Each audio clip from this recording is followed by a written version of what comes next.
Pernah sadar enggak betapa berisiknya isi kepala manusia? Kadang belum terjadi apa-apa, tapi kita sudah capek duluan. Belum ada masalah, tapi kita sudah sibuk membuat kemungkinan masalah. Dan anehnya, semua itu terasa nyata. Padahal banyak yang cuma lewat di pikiran.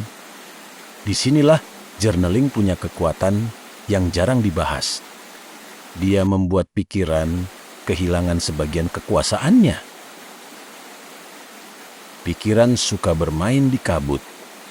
Saat sesuatu hanya ada di kepala, ukurannya menjadi tidak jelas, masalah kecil bisa terasa raksasa. Kekhawatiran ringan bisa terasa seperti bencana. Karena pikiran suka bermain di area yang samar. Dia suka kabut, dia suka ketidakjelasan. Makanya saat semua masih ada di kepala, sering terasa lebih besar daripada kenyataannya. Menulis memaksa pikiran menjadi jelas. Begitu ditulis, sesuatu berubah.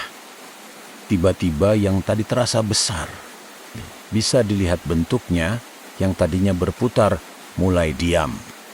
Karena sekarang kamu tidak hanya memikirkannya, kamu sedang melihatnya. Dan melihat berbeda dengan memikirkan, banyak orang tidak sadar perbedaan ini. Tidak semua pikiran layak dipercaya. Ini salah satu pelajaran yang paling menarik dari journaling.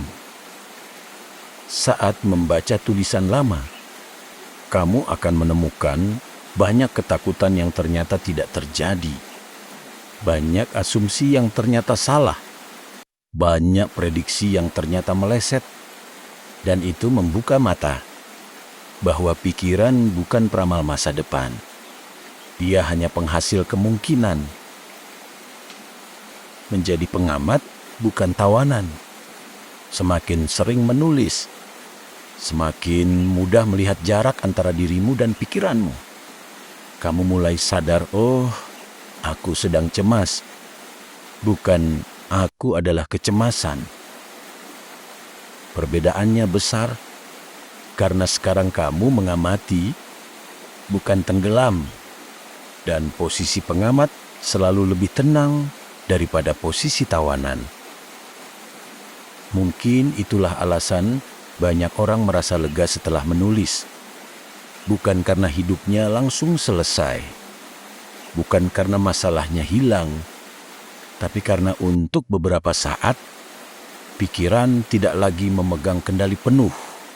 Dan saat itu terjadi, kepalamu punya kesempatan untuk bernapas lagi.